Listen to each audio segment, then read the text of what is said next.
Listen, right now, somewhere in West Africa, a student is lying awake in their dormitory bed, frozen under their sheets, praying they won't hear it again. That sound. Koi, koi, koi. The clicking of heels on concrete floors where no one should be walking. And here's what terrifies me most about this story. It's not just a legend.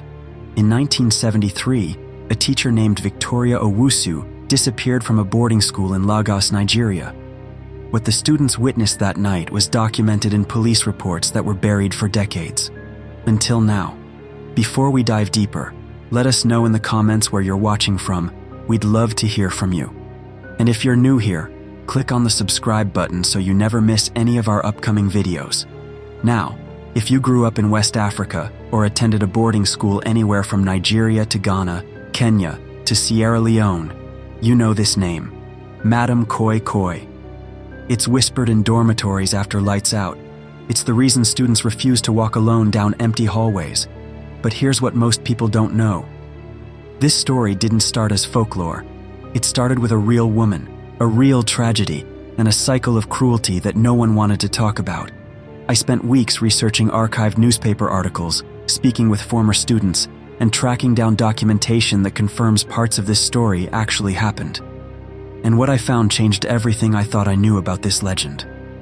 The year was 1973.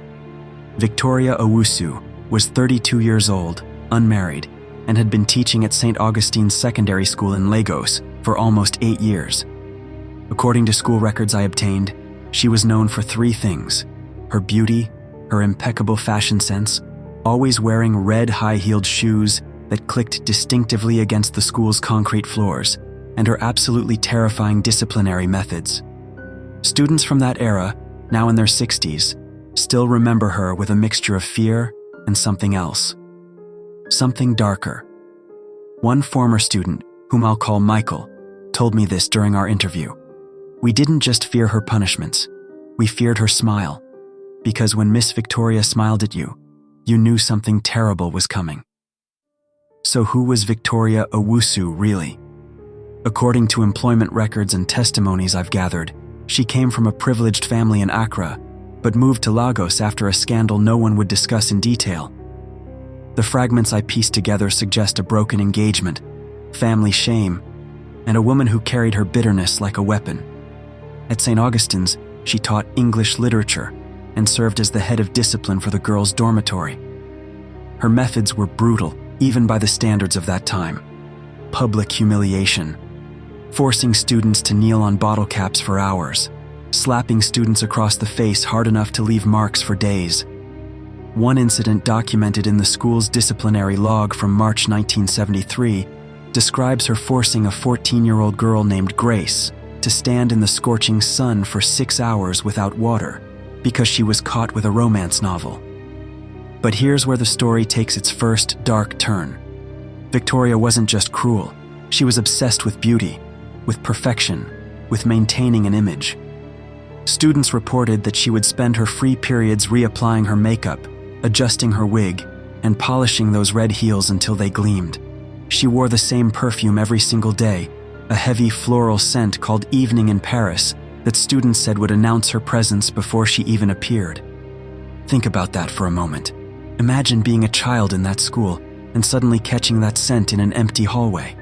Your entire body would freeze because you knew she was coming, and you knew someone was about to suffer. Now I want you to consider something.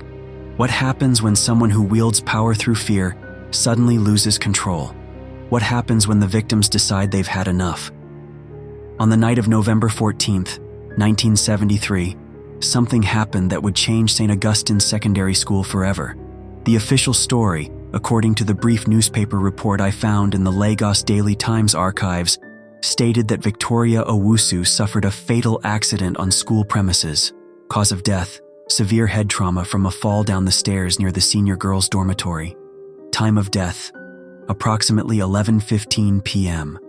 The case was closed within 48 hours. No investigation, no questions, just a quiet funeral and a replacement teacher by the following week.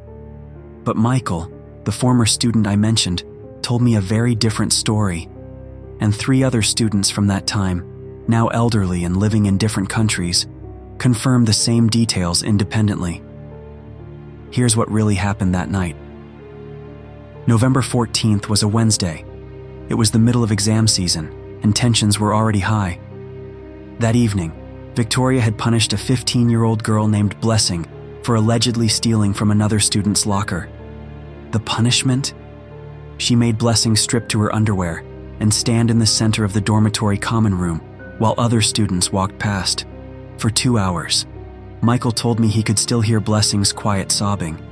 He said it's a sound that still wakes him up sometimes, 50 years later. After lights out at 10 p.m., the senior boys in the dormitory next door heard shouting coming from the girls' building, specifically from the second-floor hallway near the staircase. Multiple witnesses reported hearing Victoria's voice, sharp and angry, and then Blessing's voice, trembling but defiant.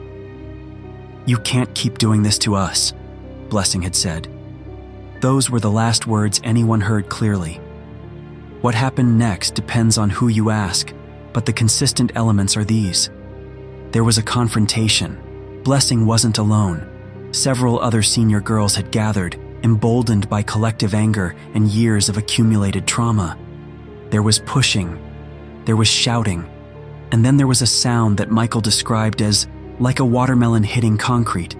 When the school matron arrived minutes later, Victoria Owusu was lying at the bottom of the stairs, her neck bent at an impossible angle, one red heel on her foot and the other several steps above her, covered in blood. Her eyes were wide open, and according to 2 students who saw her body before it was covered, she had a strange expression on her face.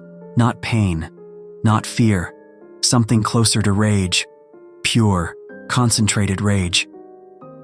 The official investigation lasted less than 2 days. The girls involved, including Blessing, were quietly transferred to other schools. Their families were paid off or threatened into silence. The documents don't specify which. Victoria's family held a small funeral, and the school administration made it clear that anyone who spoke about the incident would face immediate expulsion. And that should have been the end of the story. But 3 weeks later, it started. The footsteps. The first report came from a junior student named Thomas, who was in the bathroom past midnight after feeling ill. He heard them clearly.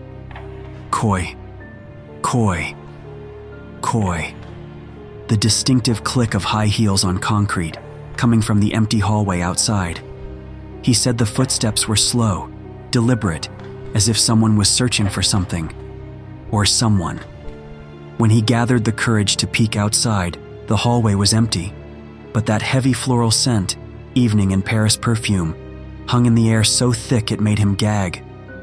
The next night, 3 different students reported the same thing. The footsteps, the perfume, and something new.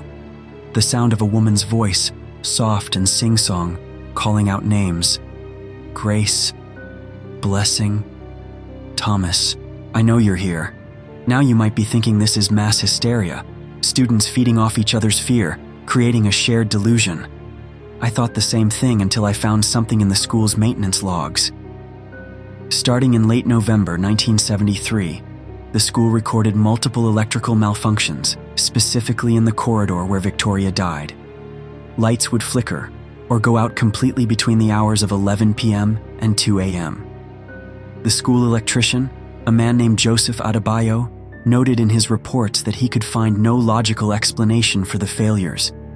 He wrote something else too, something that was crossed out but still partially legible. "I will not return to that hallway after dark. Something is not right there."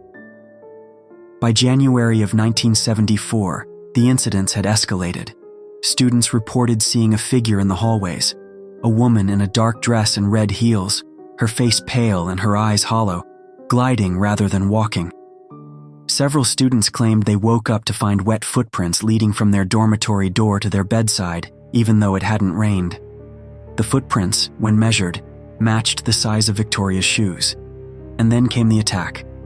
A 16-year-old prefect named David was doing his rounds one night when he encountered her.